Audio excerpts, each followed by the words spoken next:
Welcome to the next session. Hello, everyone. Okay, so right now we have a panel discussion, and my friend Mas Rainer will be a moderator of this panel discussion. We have four panelists. We have Tammy, Country Head of Marketing, Google Vietnam, and then Rohan Mahajan, Managing Partner, Omnicon Media Group Indonesia. And also we have Debduti Basu, Associate Director, Nielsen Marketing Singapore. And we have Arvin Mahanta, Head of Marketing, Planning and Strategy, E-Commerce Thailand. So all the panelists are ready. Okay, hello, Mas Rainer. Mas Rainer will be a moderator for this panel discussion.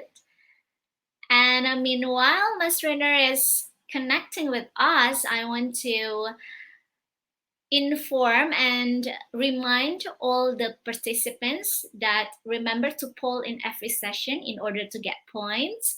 You can check your own leaderboard to see your score, and if you have questions, you can use the Q&A, or you can go to the launch and visit the speakers networking table. Okay, so welcome to all panelists. First, we have Tammy T. Phan, Country Head of Marketing Vietnam. Tammy is the Country Head of Marketing for Vietnam, Google Asia Pacific. She is responsible for connecting the dots across products, users, partners, media, and government to enable Vietnam's people and businesses to thrive locally and in the global economy. Tammy is a cross-functional leader, people manager, and business builder. Then we have Mr. Rohan Mahajan, a managing partner, Omnicon Media Group Indonesia. Pak Rohan currently runs the agency business along with managing digital trading for Omnicon Media Group Indonesia. He's passionate about the media growth and trends that has been ever-changing the landscape in the market. He's bullish towards adoption of OTTs and podcasts in the next year to come, and believes that e-commerce consolidation happens. The side avid reader and thought a leader for media, he really likes to travel. Okay. The third panelist, we have Debduti Basu, Associate Director, Nielsen Marketing Singapore, a marketing analytics professional with over 10 years of experience in business consulting. And she helped multiple FMCG and telco clients in Southeast Asia with their marketing effectiveness questions through ROI measurement and media planning optimization. And last but not least, we have Mas Arvin Mahanta, Mr. Arvin Mahanta, Head of Marketing Thailand, Head of Marketing Planning and Strategy, E-Commerce Thailand. Mr. Arvin is a senior level digital marketing manager with an outcome-driven and solution-focused approach, experience in leading teams and operating in cross-culture environments. He is consistently shown with a vision and determination to push projects forward and deliver above and beyond expectations. So let's begin our panel discussions. But Mas Rainer here still lost connection, but that's okay. So I want to say hi to our panelists. Hi, hello. Hi. Hi. Hello, Rohan. Hello, Production. Tammy. Hello, Debduti. Hello, Arvin. Okay, so enjoy the panel discussion. Let's begin.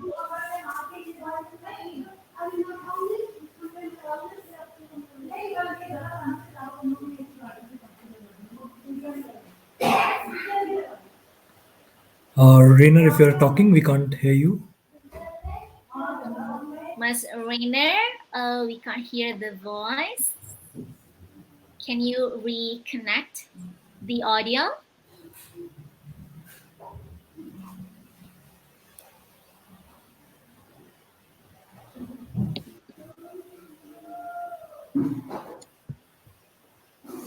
Hello, Ms. Rainer.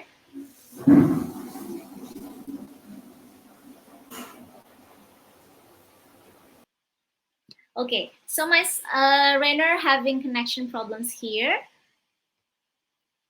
Maybe one of the panelists will start over.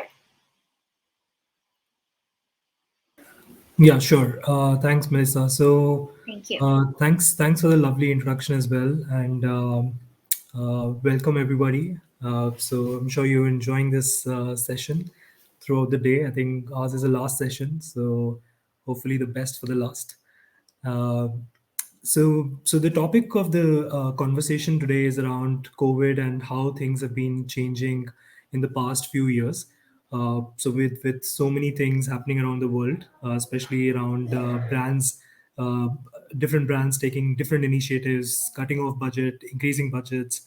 So the first thing that I personally would want to talk about is the performance of the digital marketing campaigns itself.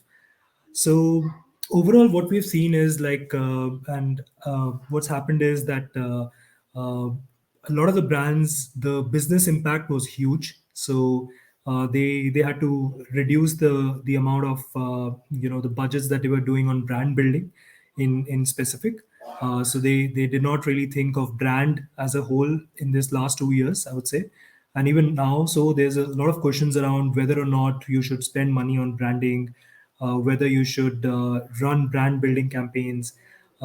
So everybody believes that brand salience is already, with bigger brands such as the likes of Unilever, P&G, Coca-Cola, and Danone or many other brands as well. Everybody thinks that their brand is already well established, so there's no need for branding. And let's focus a lot on digital as well as performance within digital capabilities. So whether it's putting in e-commerce efforts, doing more of performance building, more media metrics to be linked towards the efforts that is driving revenue for the brand. So that's been a drastic change across many brands, locally, globally, regionally.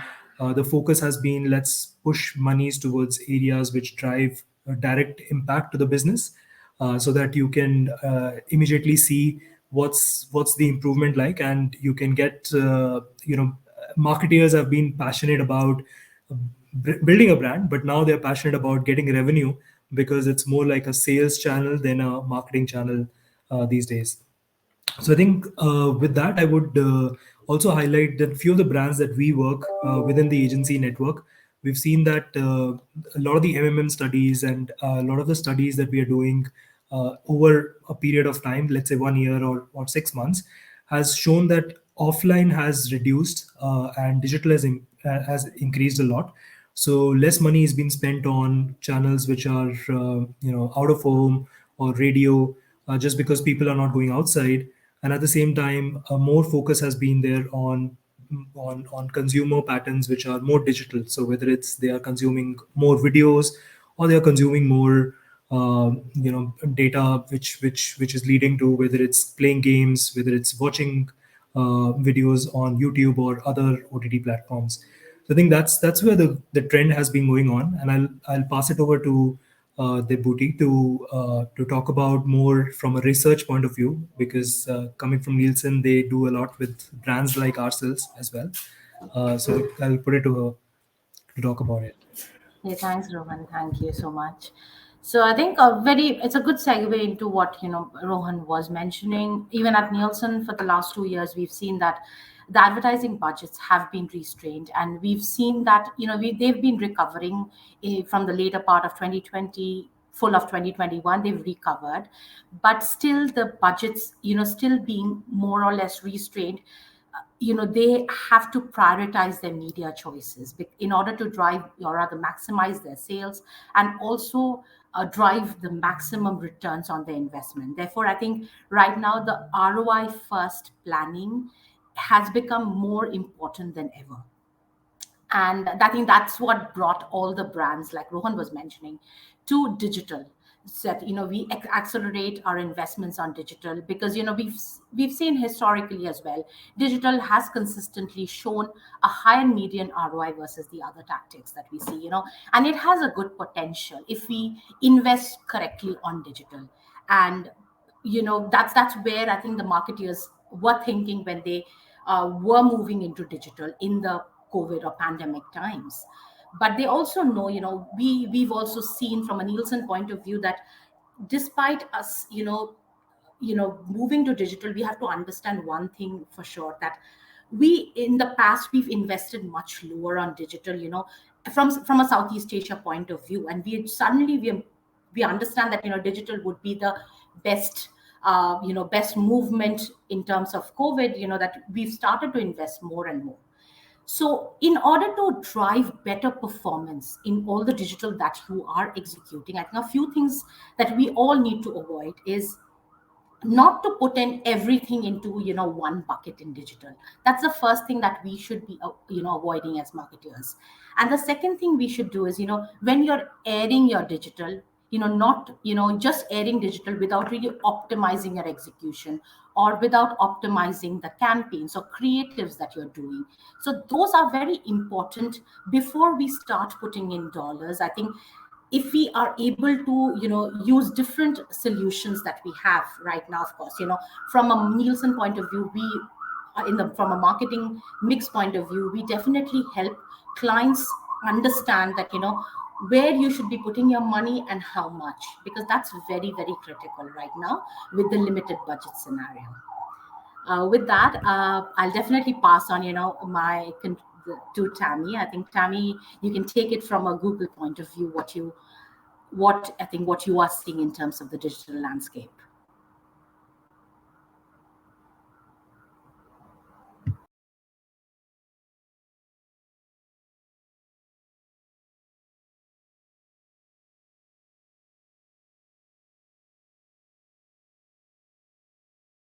Tammy, if you're speaking, you're on mute.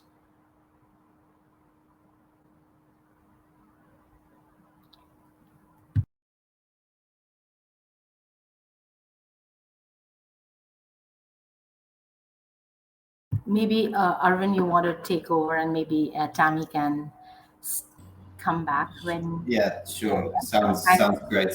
thank Can you hear me okay? Deb? Yeah. Okay.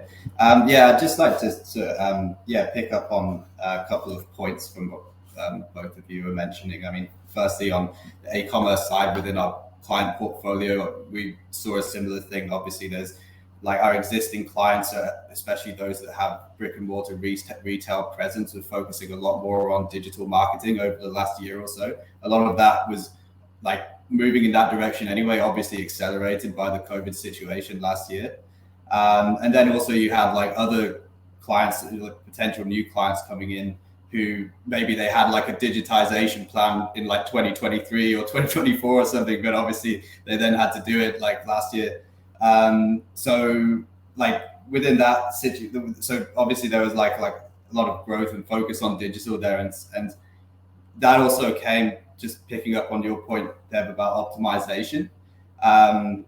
We obviously were facing like increased competition in a lot of the brands we were working with, a lot of the different type of campaigns that we were running. And I mean, I think the first question in the agenda was about how you can improve the digital campaigns. And it's difficult to have a one size fits all approach, I would say, because I mean, we work with a lot of different verticals, and they kind of different verticals obviously responded to the pandemic situation differently.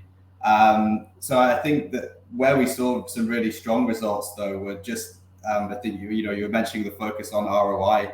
I think rather than just looking at like an overall ROI, some of the retail clients we had where we were focusing on, obviously first you've got to separate, have different ROAS targets for say prospecting versus retargeting, but then you can even go one level deeper than that, like look at the different parts of the catalog, say if it's a clothing brand, and which parts of like say provide more margin for the brand, and then maybe you accept a slightly lower ROAS in order to shift those products. So like the point I'm making here is that I think the granularity in terms of demand generation, but then also in terms of retention as well with CRM.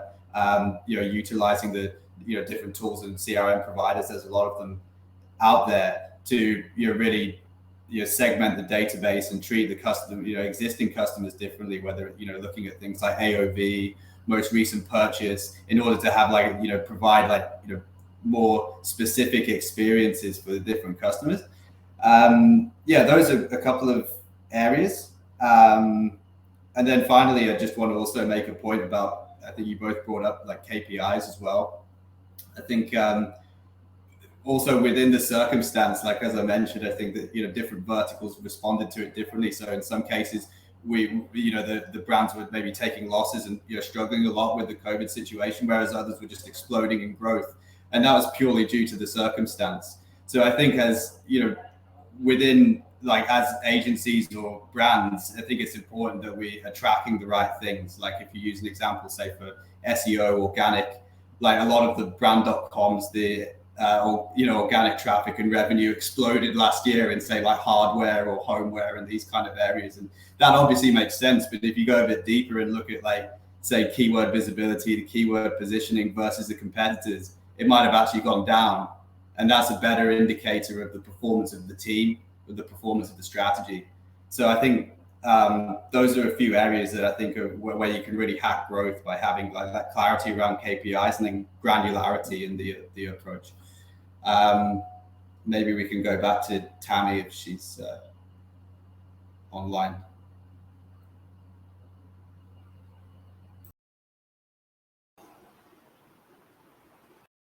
Yeah, I think she's yet to join, facing some troubles.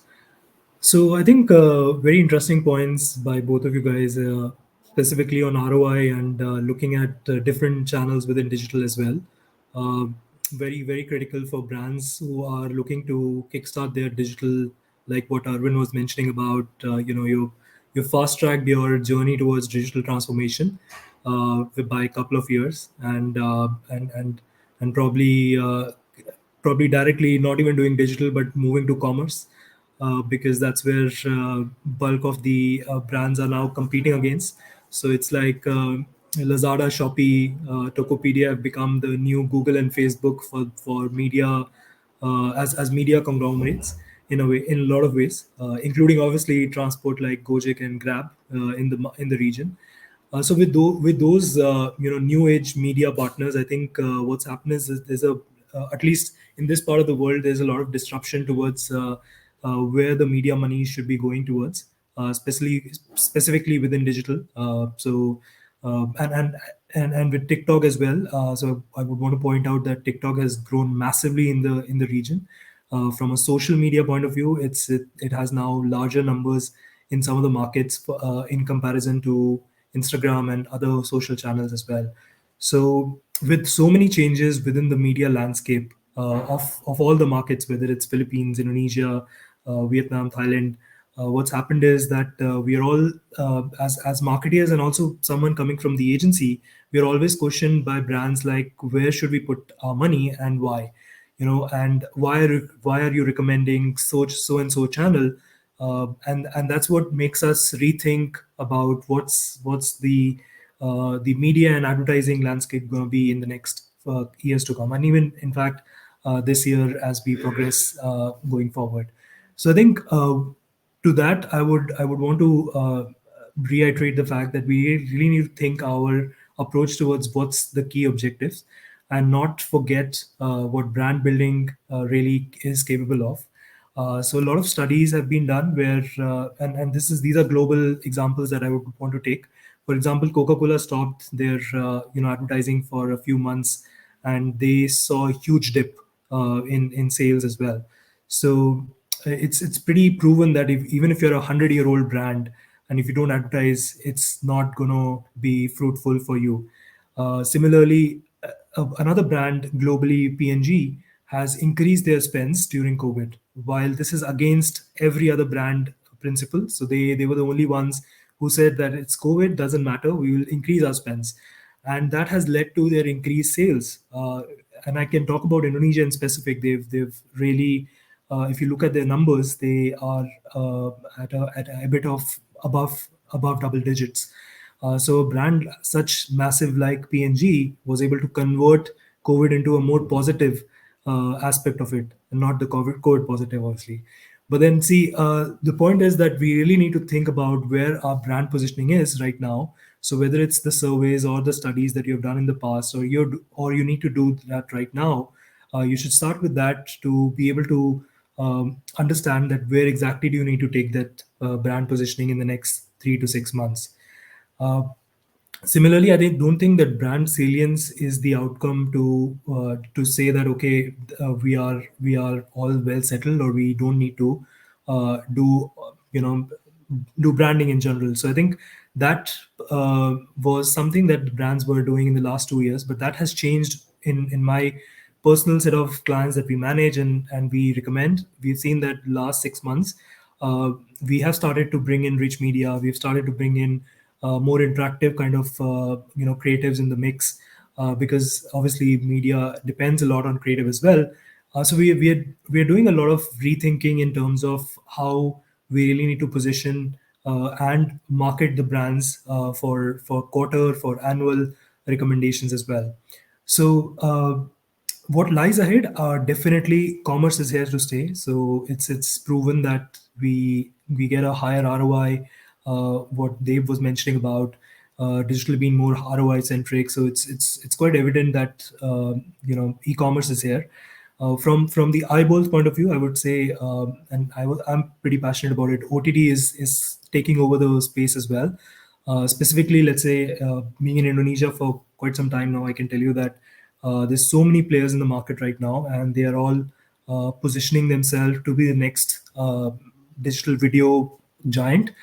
So whether it's the likes of local players like Video and RCTI Plus, or regional players like View and VTV, or global players like Disney and Netflix. So there's so many, almost around 15 players are there in the market, and they are trying to capture the consumer eyeballs with the right kind of content, original content, and not just about Korean content anymore. So I think that's how you would want to think and figure out which areas you would want to focus, whether it's commerce, whether it's new landscape of digital mediums such as Gojek or Grab, or the OTT that is quite up and coming. So with that, I think Tammy is here, so I'll pass it on to her to just talk about basically. I think Tammy, you missed a little bit about what we were discussing was the fact that how digital has really taken over, and especially obviously you coming from Google, a lot of the brands and agency, they vouch for Google and Google set of products. So how has that changed over the last few years? If you want to share about it. Thanks, Rohan. And hi, everyone. Apologies for my being late. I was just getting off of another call with a brand, and in the process had missed the start time for this. Yeah, thank you so much for the question. I had a chance to listen in earlier to what you were saying, Rohan, about how ROI was really key and top of mind for all marketers and the rise of OTT in the region. I think taking a huge step back to what is driving this transformation in the region, I think we're seeing Southeast Asia rapidly digitize in such a short period of time. Basically, in a span of like a year or two, we've been able to see digitization that has taken us 5 to 10 years to get here, right? So case in point, with a population of 600 million across Southeast Asia, 400 of them online. Already in last year alone, 40 million have come online purely out of necessity, driven by the pandemic and need to access basic goods and services. So in the recent economy report that we released, we've seen how a lot of the digital first lifestyles that have brought people online out of necessity are actually here to stay. And in that process, I'm noticing that there's just a couple of additional key trends that comes with those brand new online consumer behaviors, right? To build on what you were saying about the rise of OTT, and I look after Vietnam, by the way. I'm the head of marketing for Vietnam at Google. And so I have taken a really keen interest in understanding that in certain markets, you have really high penetration of smart TV combined with OTT content. So the first observation I would offer is the rise of connected TV. We're hearing this conversation happen a lot in the US, where that's also happening. But did you know that globally, the rise of connected TV is growing at a rate of 75%, making it one of the fastest growing platforms and channels globally? In in APAC, there's a couple of key markets where this is very notable. It's markets like Japan, Australia, India, but Vietnam is actually number one in terms of the number of viewers that we have on connected TV. And that's unique because Vietnam smart TV is highly accessible, fairly affordable, and that combined with like a really robust OTT content. So I think that's one important thing that I'm noting. And with COVID as a background, where we're socially distanced in some ways, it's really driven us to find ways to be more connected together. And so with a platform like Connected TV, we're also seeing people choose to consume their media maybe together, whether it's with friends, if they can be close to friends, or with families in their living room. So there's just a lot more co-viewership of content as well, which I think for brands, it creates a really interesting opportunity to think about how do you get to be a part of that moment, not disruptive in that moment, but how do you make use of larger screens, more immersive audio and sound, and create really great content that engages instead of interrupts that viewing experience. And also it brings together what traditional marketers know as like your linear TV, traditional TV, with all the benefits of digital, right? And so how can you combine those two, traditional and modern, to achieve, more efficient reach with newer audiences that you're trying to target? How do you get closer to some of maybe your mid-funnel targets, driving considerations, driving closer to lower funnel outcomes as opposed to just awareness and reach alone? And then how do you measure the impact of all of your cross-device campaigns, right? Because now we're talking, you got mobile, yeah, you got desktop and laptop, but now you have a much bigger screen to also play on. I know that Google's done really great work with Nielsen in this, Deb, where we've been able to work really closely to measure that incremental uplift as well. So please don't let me rant on. I'm very excited about this. But in short, if I can offer a summary, yes, we're highly digitized in Southeast Asia. Connected TV is here and is here in the region. We should really be paying attention. And it's a great opportunity for marketers to really combine traditional with digital to get the three benefits that I mentioned. I hope that helps.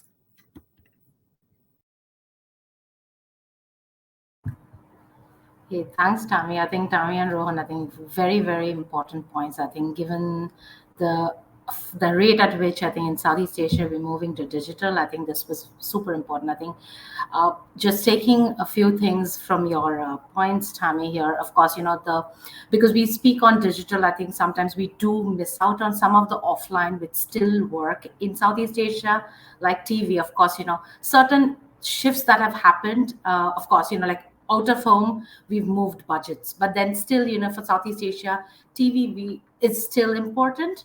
But of course, we've seen, however, we've definitely seen, online playing a much bigger role for us in terms of, the media consumption. I think in 2020, I think March to June, there was a huge disruption where we saw, huge investments on media, on digital that was happening. And of course, that's tapered down over time. But we do see, of course, so on social media, social media boom, like say, the different, TikToks, the Instagrams, all of that, we've seen a huge uproar in that region. But of course, I think what I would definitely, add on, to the fantastic points both of you have added is, it's still important for us to, as marketeers, I think, to still focus on also brand building, like the upper funnel tactics, upper funnel platforms, because ultimately, when we look at our own KPIs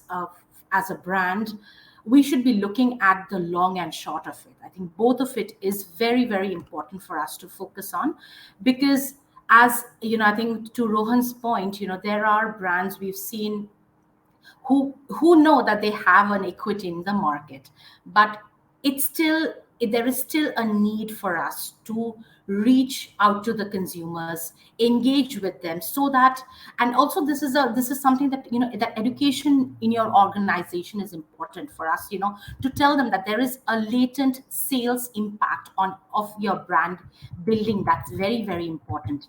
And I think something that we've seen overall with marketers is we believe that, we can actually take benchmarks out across countries, and we can lift and shift it.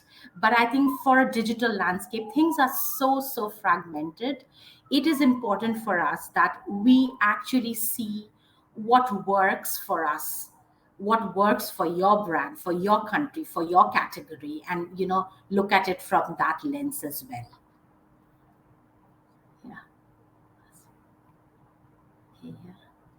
So I think, Arvin, your thoughts on this? Thanks, Deb. Yeah, just to give like a specific example, I think in terms of the long versus short that you were just talking about, like for a few of our clients in some areas, we obviously saw, as mentioned earlier, a lot more investment in the lower funnel activities, and that was sort of driven by necessity.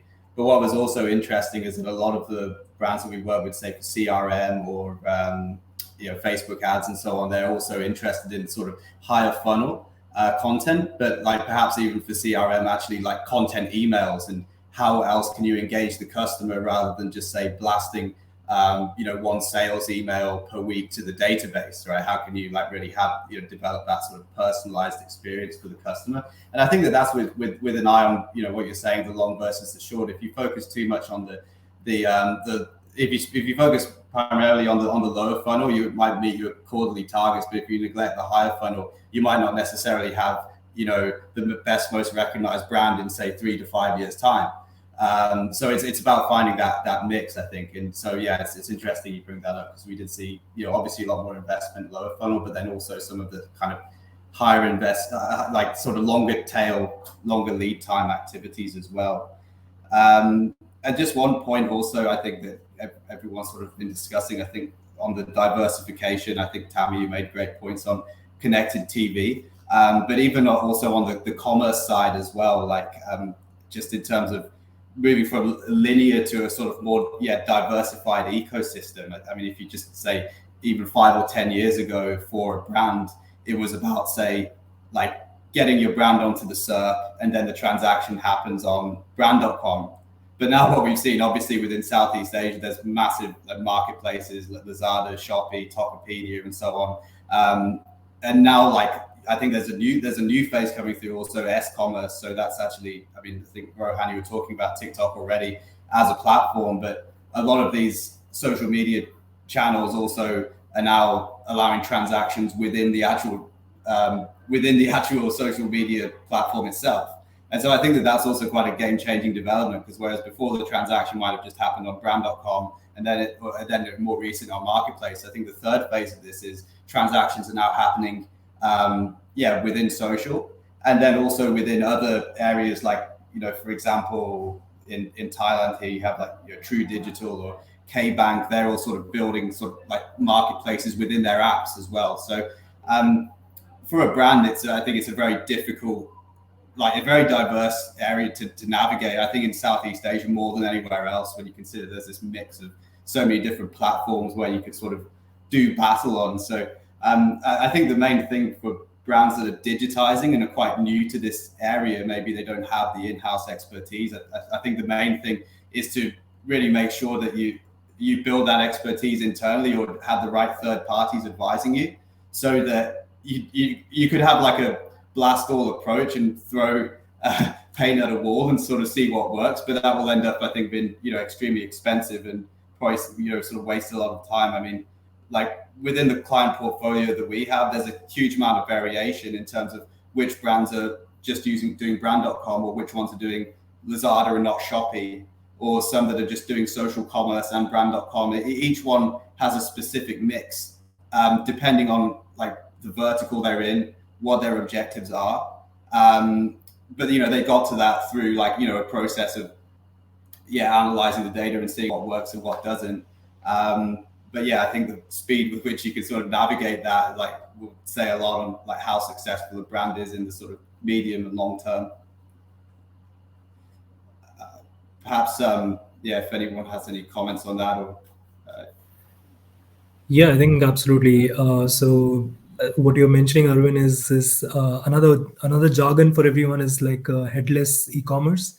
So it's like now whether it's the marketplaces of Shopee, Lazada, or you have your own own website where you're asking consumers to make a transaction. So I think what's happening is, even from a media side standpoint, you could have creatives where you get three options of Shopee, Lazada to do a transaction there and then. So you would not even have to wait for taking you to payment gateways and all of those. Rather, if you're connected with a Shopee Pay, or if you're connected with your Google Pay, or with your Jeep, Gojek Pay, GoPay in Indonesia, you would have the options of making a transaction there and then. So it's the digital wallets are also being combined with the factor of how media is evolving as well. So I think with that, I think for me, I would also want to just bring in one more point about beyond everything that we've been discussing around digital focused and a lot of the new things coming up. I think the emotional mind state of the consumers, and specifically the area around mental health and a lot of those issues that are coming up. I think not a lot of brands have utilized that as a medium to communicate their own message. So I think that's something that they can definitely utilize, because it's a need state for consumers these days, where and it's a good area for you to focus on to make a difference, while your communication is also driving efforts towards a product or a service. So I think that's what I would want brands to rethink on and figure out what next can they do. I'll hand it over to Tammy and over the last few points. Yeah, Rohan, I loved what you've said about that emotional headspace. I mean, and in fact, I noted the long term and the short term dichotomy that marketers have to work in. But I would offer that long term, irrespective of any pressure that we're under, any pandemic we're going through, there is an emotional connection that brands need to build with our end users or our end consumers, and that's playing for the long game, right? And the key word I want to offer here is trust. It's so fundamental to every single brand. I think trust in a time of way too much information or even misinformation is also very, very critical. We conducted a study recently called The Emotional Value of Search, where it taught us that roughly about 81% of our consumers actually have a difficult time making a purchase decision. And 81 also said it's because there's too much information out there, too many options, making it really, really hard for them to decide. And so that's where they're really looking for brands to show up in a way that's very helpful in their time of need, offering relevant information. And I think this is where, when we go back to the premise that, look, if we all need to drive outcomes for our businesses and ROIs from our marketing campaign, I think a lot of marketers fundamentally need to tap into all the different tools that we have in our toolkit, whether it's growth marketing, owned and operated marketing, influencer marketing, content marketing, and then on top of that, like SEM marketing. I think at Google, we're still very lucky that, billions of people still perform queries every day. They come to Google as a place that they really search. If I were to roughly break it down, it's like 50,000 searches per second as we're speaking, right? That consumers trust Google to help them make sense of what's happening around them.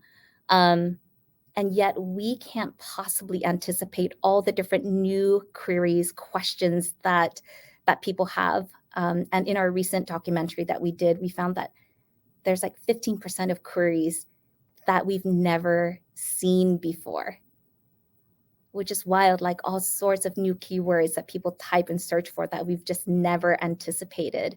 And I remember back when I was, working with some of our, newer marketers in Vietnam whose job was to sit around and like try to pick keywords for different campaigns. My thought was like, how can you possibly anticipate and pick specific keywords if this is the pace of query that we have, right, as internet users? And so I think as part of readying ourselves for the long game, Deb, what you mentioned about having to educate ourselves and our internal organizations, I think there is an educational effort that we also have to undertake as marketers to understand how does automation really help us do our best work and anticipate a lot of these new consumer trends that we frankly can't foresee quite immediately without the help of data and tools and technologies and AI. And Arvin, earlier when you said, some companies may not yet have the in-house expertise, turning to partners and the best partners that do lean on automation and make use of that tool is really critically important as an investment areas that companies can look to make as they're trying to hopefully weather the storm that we're in, but also future-proof their brand and their business with the assistance of technology. And lastly, to that point, Rohan, that you made about that emotional headspace, recognizing that these are really turbulent times. The biggest investment that anyone can make for their brand is to continue to earn and retain that trust. It's not something that we forsake. And I think one additional point I want to add as a trend or a change, really, a fundamental change we need to anticipate as marketers is the privacy first future. What does the future look like, right? When the way we track and we target and we measure fundamentally changes in a cookieless world, right? I think that's another whole educational effort that organizations need to go through to anticipate and evolve as brands. And the first step in doing that change is to build direct relationships with our end consumers, right? Where we're asking like, what is the value exchange that I'm offering here as a brand to earn the loyalty, trust, and volunteer data of the people that I aim to serve and to help and offer products to, right? And then when you're entrusted with that kind of information volunteered by the people you serve, how can I be flexible as an organization in how I measure and serve relevant information to people in a way that's really, really helpful? And from that, glean the insights that can really help my organization invent new products, launch new campaigns, reach out to new audience groups, like expand my business strategies. So I think fundamentally, if we're talking about that emotional headspace that consumers are in, brands need to meet them there, again, with a lot of trust that's earned and a privacy first mindset that needs to be integrated across the entire organization, not just in the marketing org.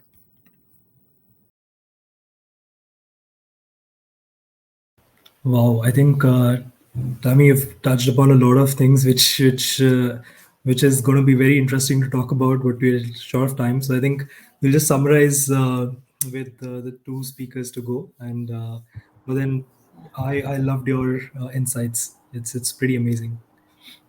Go to Deb. Yeah. Yeah, of course. I think we have a little paucity of time, so I'll quickly. I think there are two key things. I think from a marketer's point of view, I think embracing the duality of objectives and also the potential for conflict when it comes to between that getting through the your consumers, getting in their headspace in terms of understanding the emotions that consumers have, in addition to that also looking after their business. I think this is a duality that I think all marketeers look at. I think we definitely have to find that sweet spot that we can actually make sure that we are getting to a point where we are looking at building that emotional connection with our consumers, having of course, but also protecting our own businesses. In addition to that, I think we've also spoken a little bit about, for tomorrow, for a marketer, we've spoken a little about e-commerce as well. I know, Rohan, very extensively, you've spoken about, how we're moving in terms of, the Lazaras of the world, Lazada, Amazons. But I think even though, of course, in Southeast Asia, we are moving there. But we're still not there yet from a CPG point of view, right? We still, from a Southeast Asia point of view, we still have brick and mortar. From a CPG, brick and mortar still is dominant. So of course, we have to move, we have to understand and prioritize e-commerce in the COVID situation, in the COVID scenario we are there in, but also have that balance between our e-commerce and our brick and mortar, not to neglect the brick and mortar altogether, because in Southeast Asia that is still going to be very, very key for us. So I think these two for up tomorrow, I think one definitely speaking about understanding, of course, ROI versus emotional ROI. I think both from a market dollar point of view and emotional point of view. And I think secondly would be understanding different channels. In a summary, of course, ROI first planning, understanding how you can tap onto different digital opportunities, understand what works for you, be relevant, be on air, and make your media work the best for you in terms of getting through to your customers. And I don't think we should ever think that just because of COVID we should be going off air or reducing our marketing budget, because this is the most important time where we need to continue to invest on our media as well. Thank you. Arvin? Yeah, just to recap very quickly, I think just the first point that I was making about the focus on KPIs, clarity around that. Are we tracking the right thing? Are they the KPIs that our team members are actually responsible for, actually affecting, or is it just a result of the change in the environment? And then having a very thorough, granular sort of strategy and tactics associated with those KPIs, how you optimize your performance marketing, your CRM through segmentation and so on. That was the first thing. And then the second was, we were talking about just wrestling with the complexity of the marketing channels, both at lower funnel and higher funnel. Obviously, it's very extremely complex ecosystem in Southeast Asia in particular. So I think for brands, that's a real challenge and opportunity to be open to these new developments, to building the in-house expertise, and also the culture around within an organization, understanding the importance of digitization and the movement towards digital commerce and so forth. So yeah, those were the two main things from my side. Thanks. Yeah, I think Yes. with that we'll give it to Melissa. Thanks for joining, Melissa. Yes. Thank you very much. A very interesting panel discussions. Thank you for all the panelists for the interesting panel discussion about how brands can adapt to changes in media trends and how to drive better performance for the digital marketing campaigns during this pandemic. Thank you very much. Stay healthy, everyone. See you next time. Thank you. Okay. Yes. Thank you everyone for attending. Bye. Thanks to the panelists. Thanks everyone. Thank you, Tammy. Thank you, Rohan. Thank you, Arvin. And thank you, Debduti. Thank you very much. Thank you. Okay, so all participants, that's all the sessions of today. And this is the first day.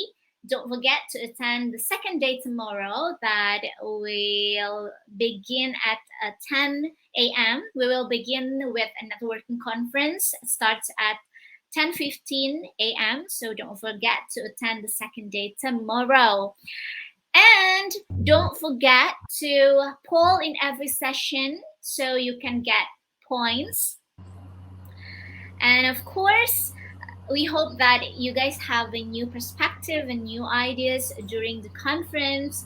And of course, we hope to see you tomorrow. Tomorrow we have, for the first session, we will have Fik Wibowo, CEO Alpha Beta, and many more interesting discussions tomorrow. So I'll see you tomorrow. Thank you very much, everyone. Stay healthy. Bye.